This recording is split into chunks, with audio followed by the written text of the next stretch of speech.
So I'm delighted to welcome Stuart Lawlor to the show. Now, many of you who are listening will know Stuart from maybe many years of working with Stuart and working with NCBI as well. Stuart, for those who don't know you already, can you give us a little bit of your background and maybe a little bit of background on your sight loss as well? Yeah, sure thing, Jude. It's great to be here, by the way. Lovely to be at an NCBI live session. So many thanks for the invitation.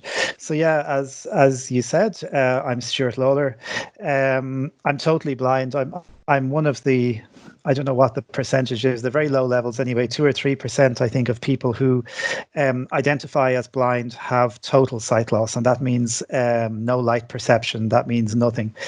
So my eye condition is something called retinoblastoma, which was or is tumors on the optic nerve. I was brought into the eye and ear hospital when I was 6 weeks old, and it's kind of funny when you hear about it now. That was like the mid 70s, and it was only discovered because somebody, a family relation, apparently lots of people were having conversations saying, gosh, Stuart isn't responding to any lights. Did you notice that? But nobody would say it to my parents because they felt, well, how do you broach that subject, you know?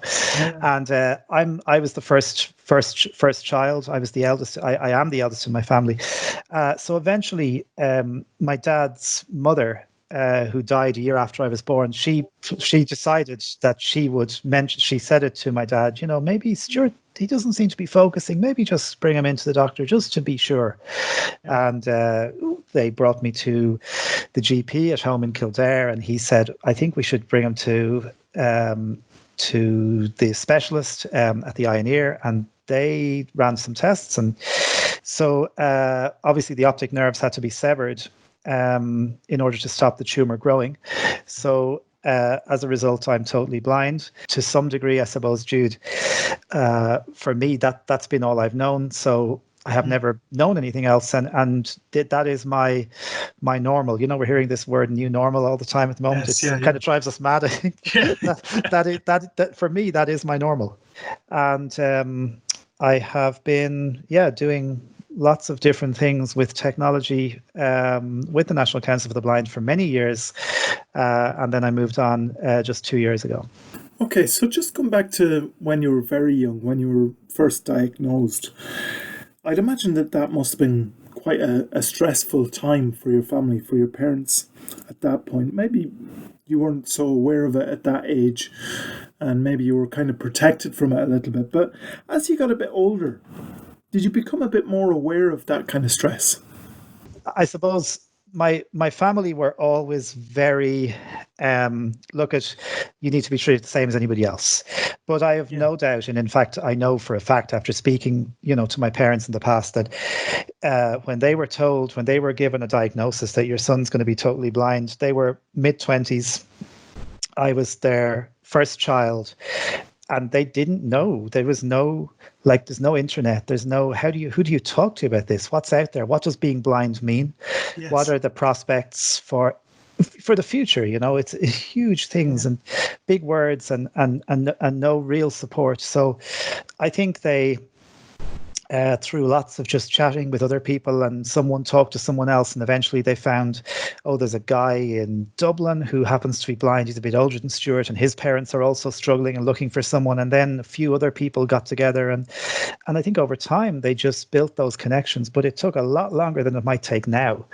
And I think over time, maybe I, as a kid growing up, didn't really appreciate the significant stress that I'm sure that caused everybody around me. And were it not for their kind of tenacity, I suppose, and their willingness, not to give up, then we probably wouldn't be sitting here having this conversation today. Yeah, it's interesting just to hear that perspective as well, because that's probably, again, something that a lot of families will identify with. Interesting just to hear as well, those qualities of tenacity and things like that does have actually a real impact on somebody's life. If that actually is the way that somebody's approaching it and getting on with it, it can actually make a massive impact on somebody's, and the success of how somebody adapts to that kind of normal, I guess. Yeah, definitely. And in some ways, your family experiences and how you're treated and how you are supported and allowed to grow Mm. really shapes the person you become. Yes, yeah, yeah. What sort of technology would have been available at that time to help you in your schoolwork, for example? Yeah. So, I mean, the first piece of technology, and I'm using technology very broadly here, Jude, but I think it is. Yeah, yeah. The first piece of technology I ever used was the Perkins Brailler. And I love and there's people nowadays. My Perkins Brailler sits under my desk here at home, and is used probably 3 times a year to write a birthday card or a Christmas card for someone, or write a Braille label. And I read numerous appeals from people saying we desperately need Braille. If you have a spare Perkins Braille or an old Perkins Braille that you're not using, we need us to send it to Africa or somewhere else to help, blind children.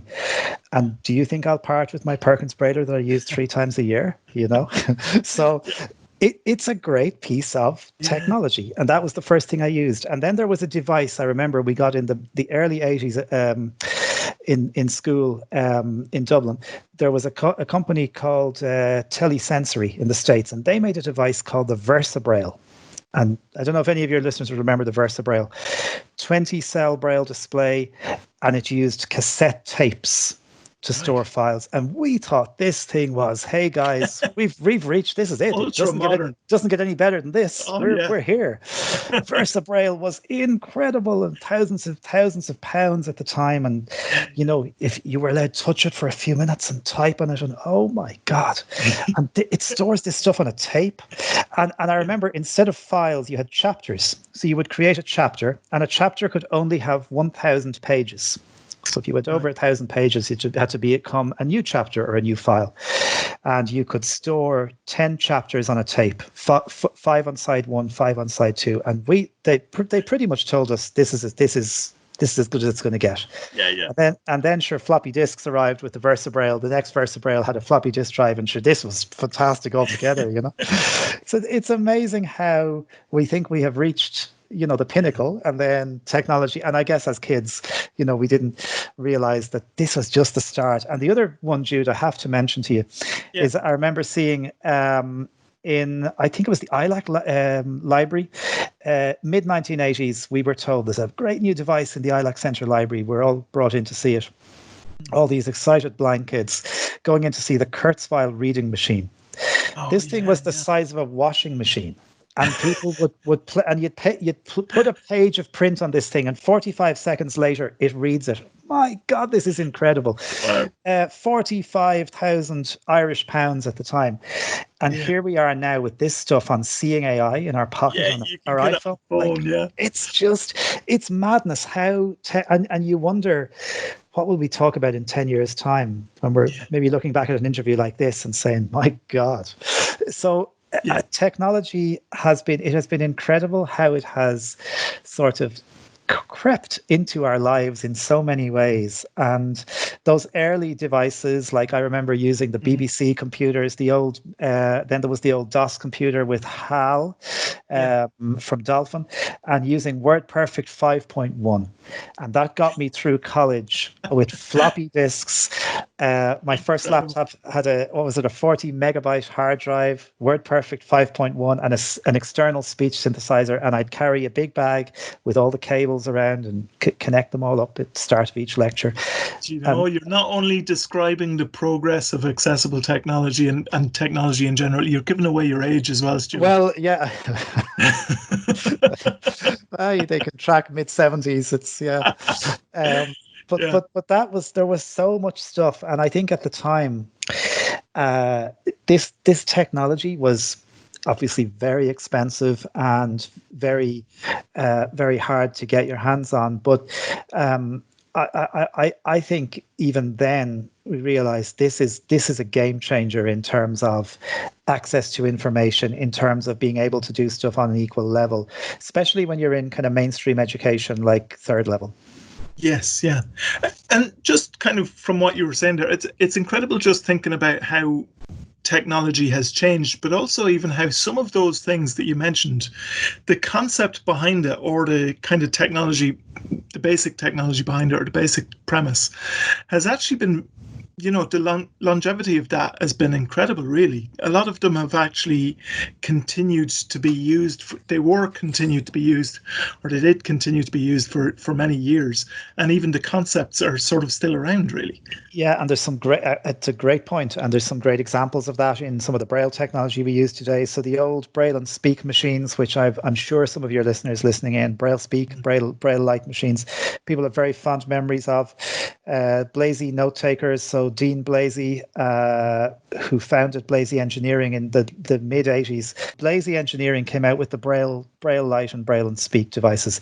The commands they built into those we're still using today on our note-taking devices, things like your Apple iOS, your Braille, whatever it is, Braille Sense, Braille Note, L Braille, whatever they are.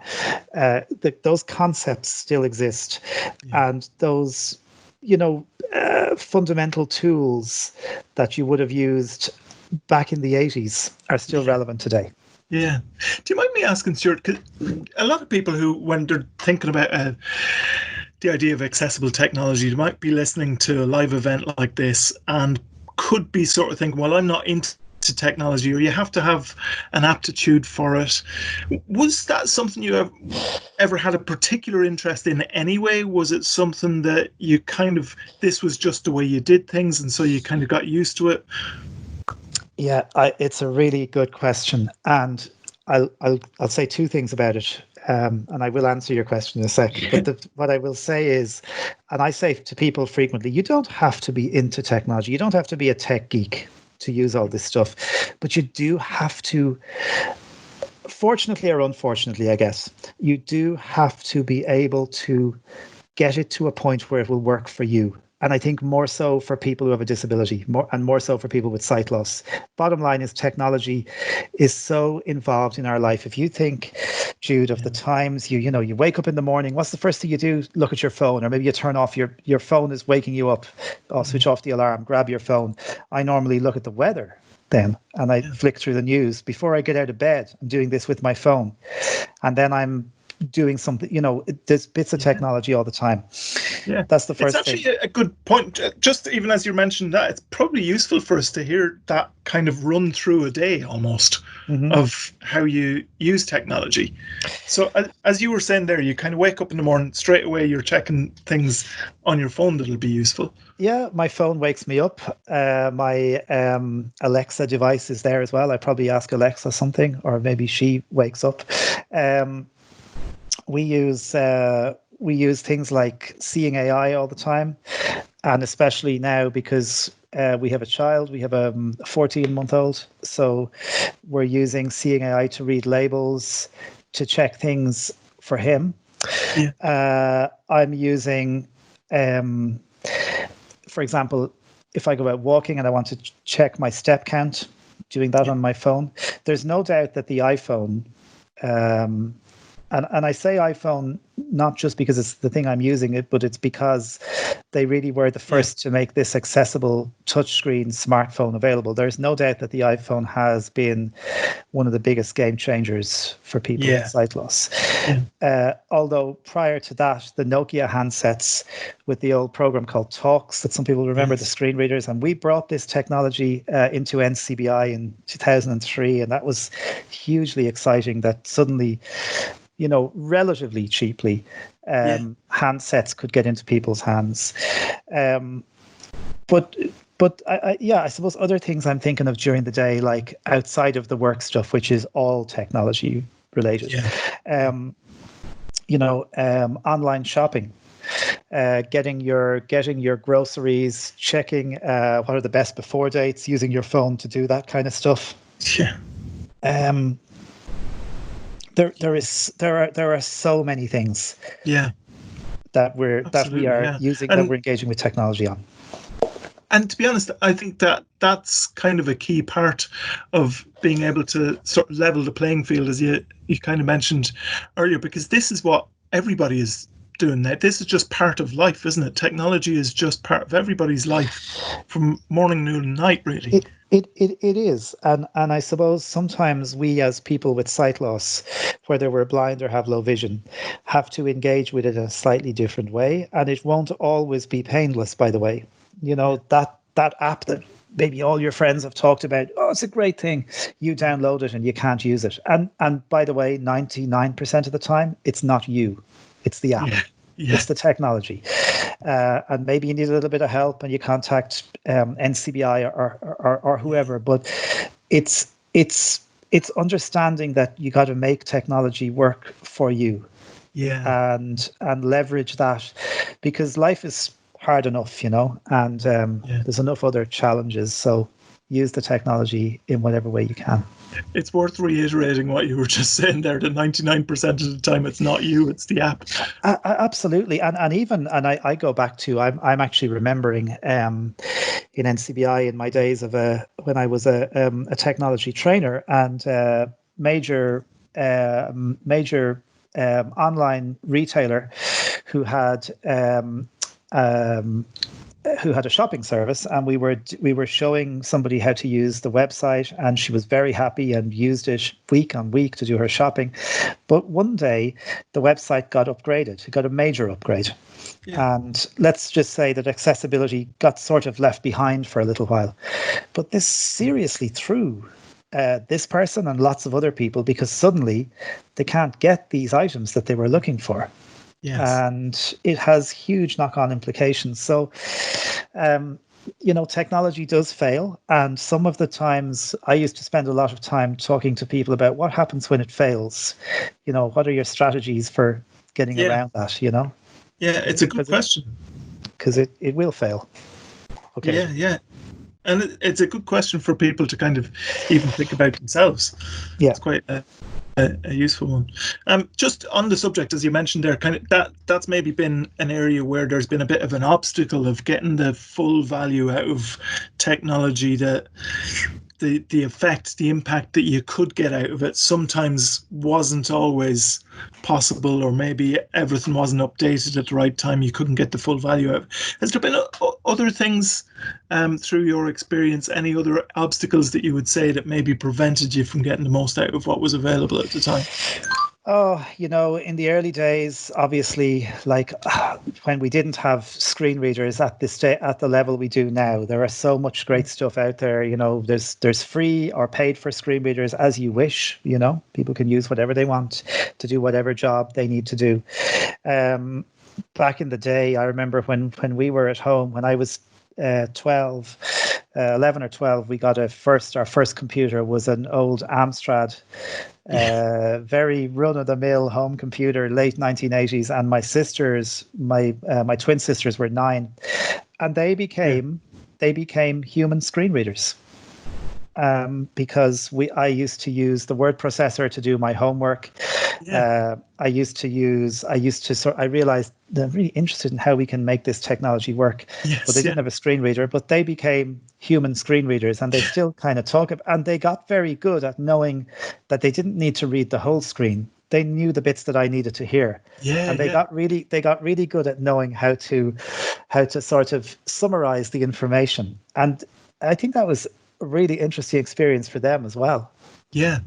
And I used to always say, I remember getting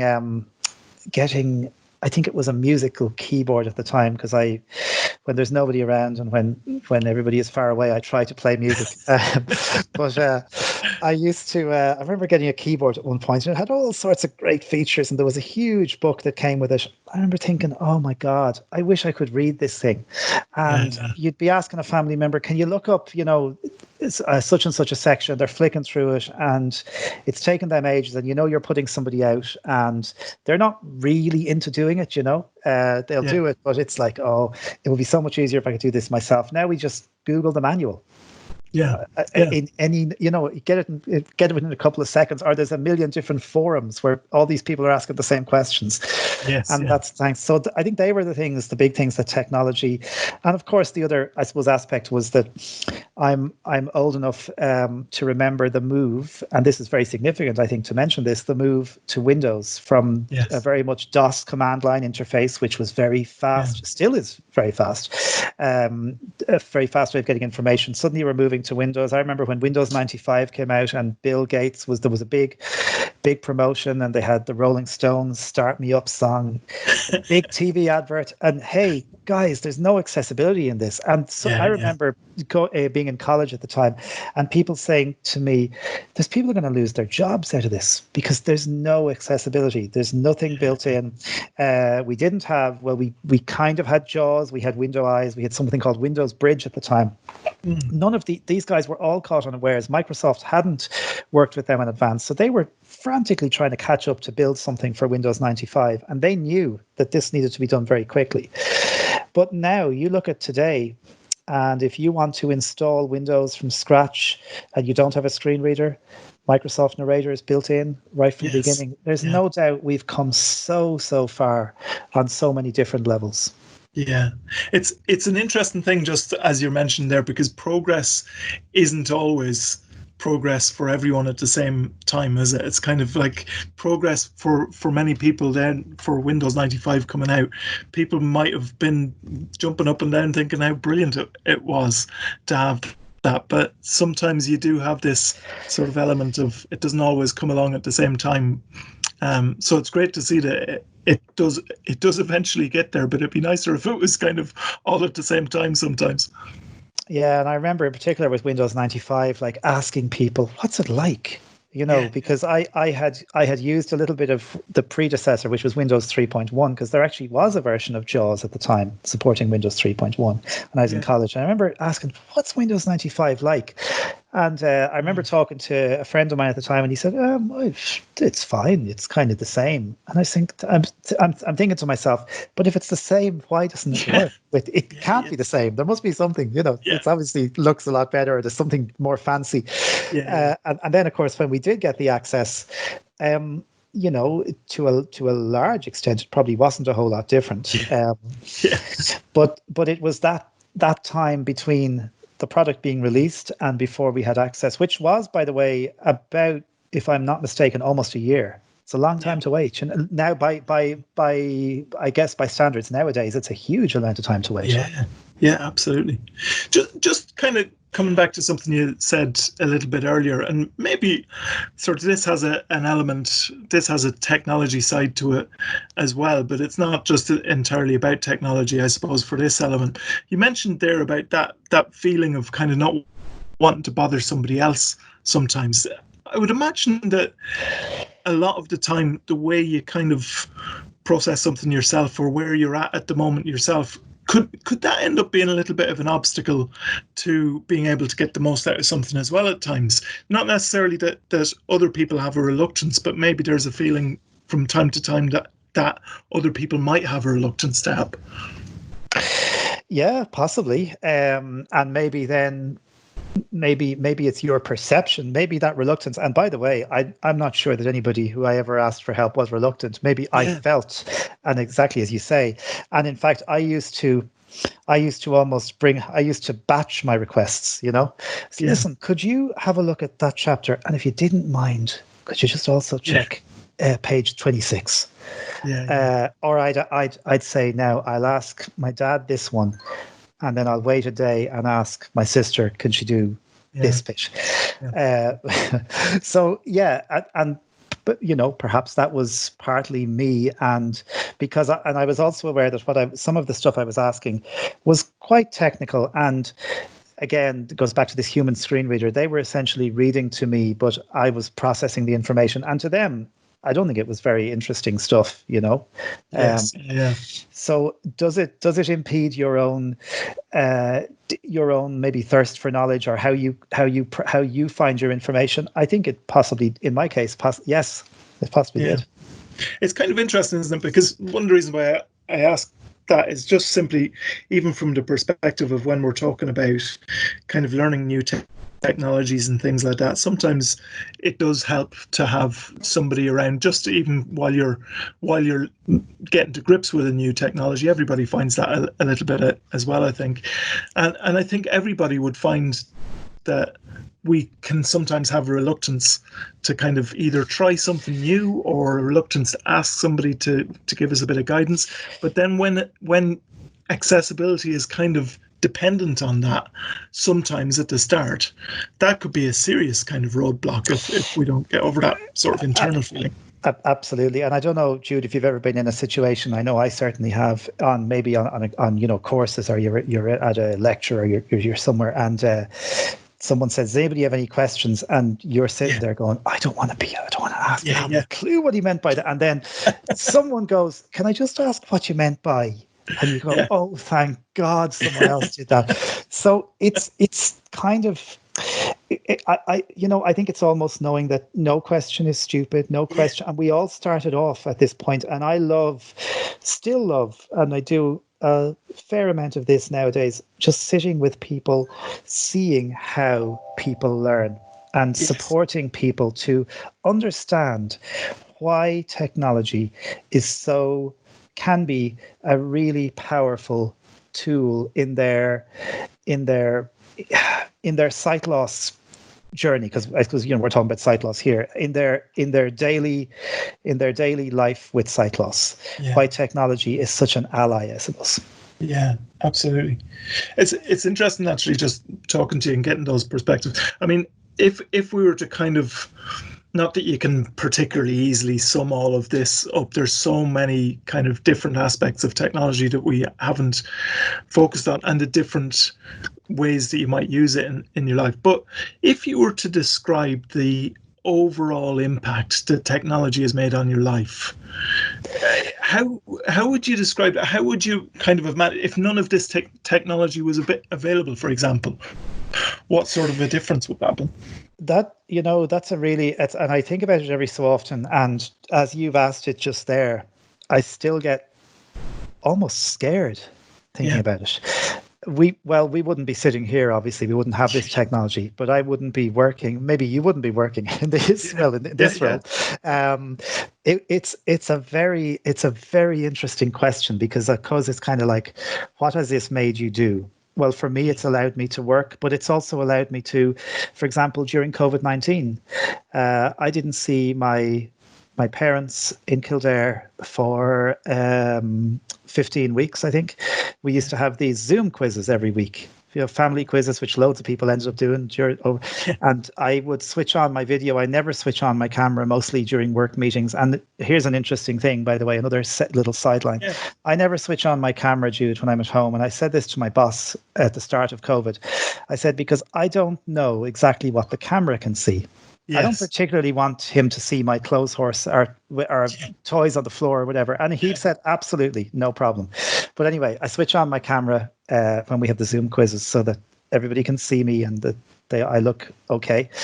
I'm still alive. So I think technology has that, even those kind of things, life stuff, allowing us to books.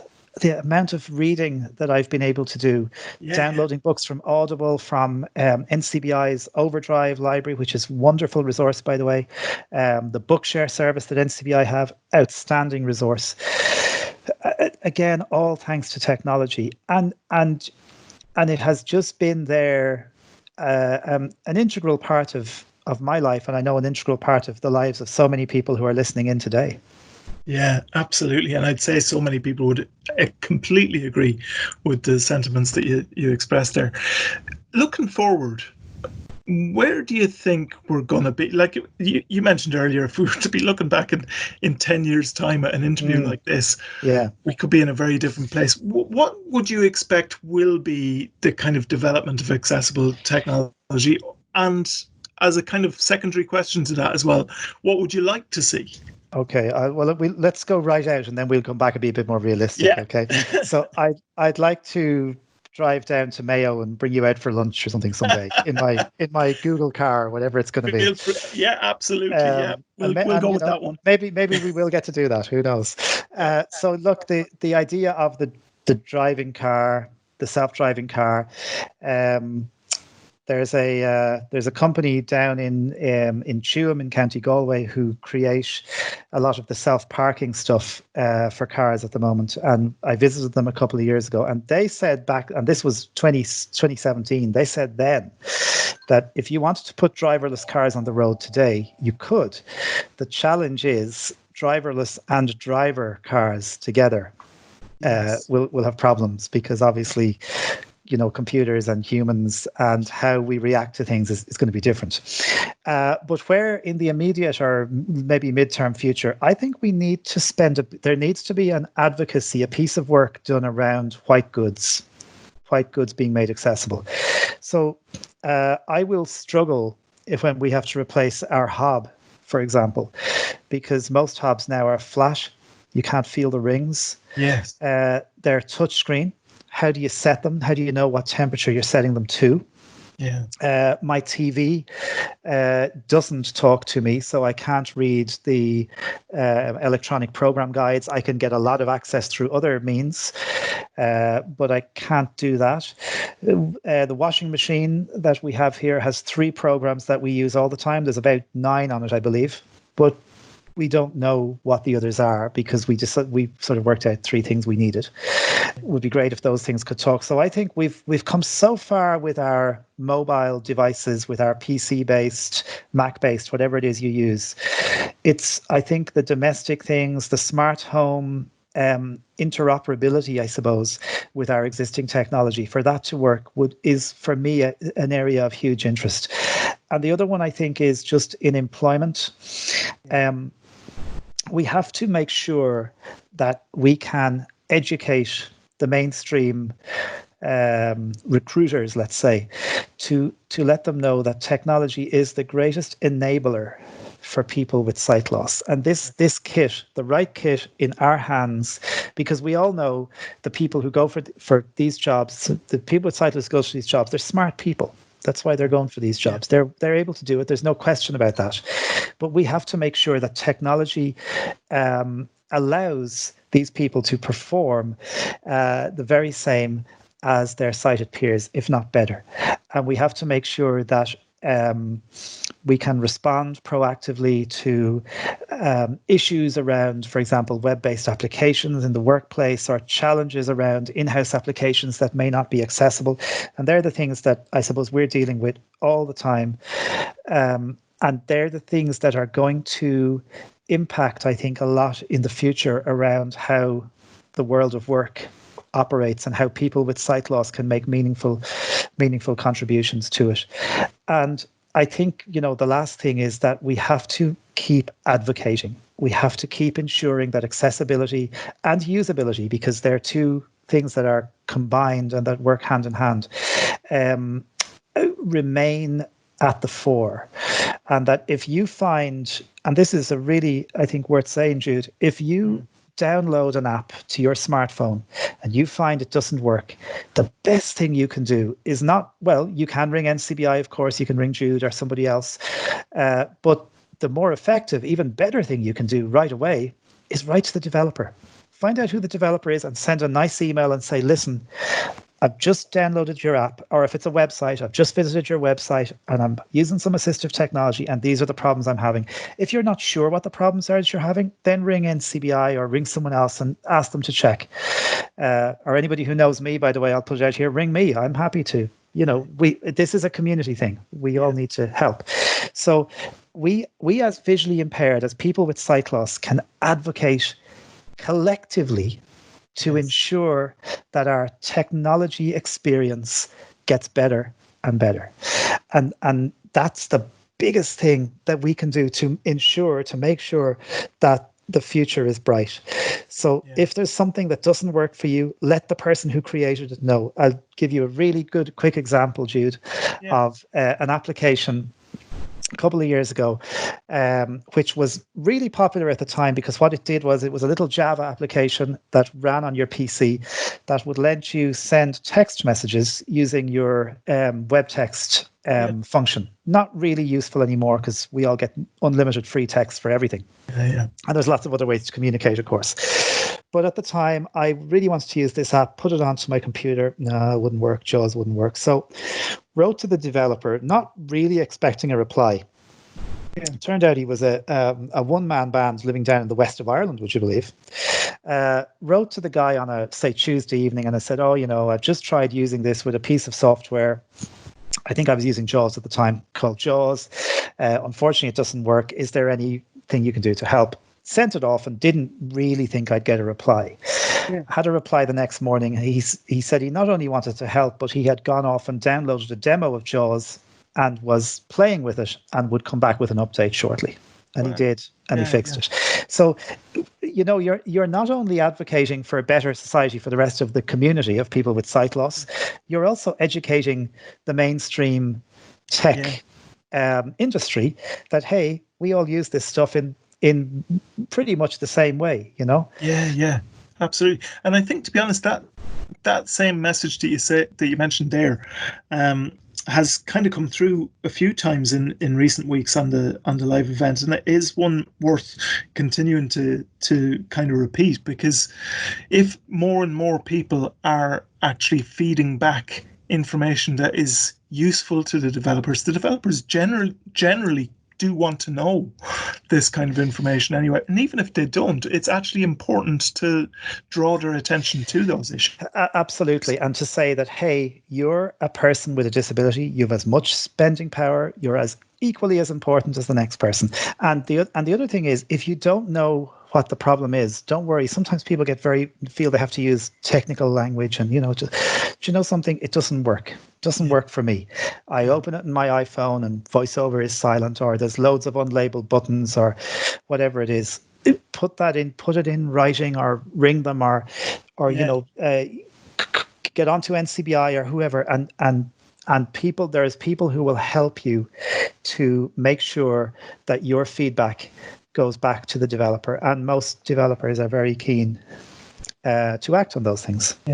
And we are getting to a point, by the way, where not just the developers, but the manufacturers, the people who host these app stores, for example, so Google and Apple are both, to be fair to them, are both very proactive now around really pushing accessibility. So if you produce something and put it to the App Store that's not accessible, they are starting to come back and say, hey, that you're excluding a percentage. Now, we have to, of course, I say all this when we have to also be aware that there are some applications that, by their nature and by the design and by the audience for whom they are made, they're not going to be accessible. And that's fine. But in so much as we can, we want to make an inclusive community that we can all be a part of. Yeah.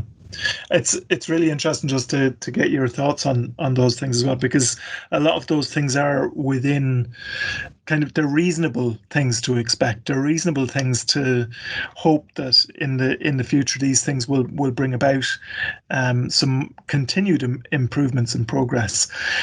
Just to kind of finish off, we've really enjoyed talking to you, Stuart, but if there was somebody listening to this interview who is just getting to grips with changes in their life due to sight loss, for example, or maybe they've got somebody in the family and they're really just trying to work out how to go about this, is there any advice that you would give to those ones?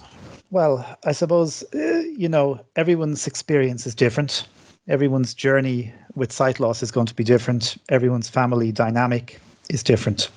Yeah. But what I would say is, take your time.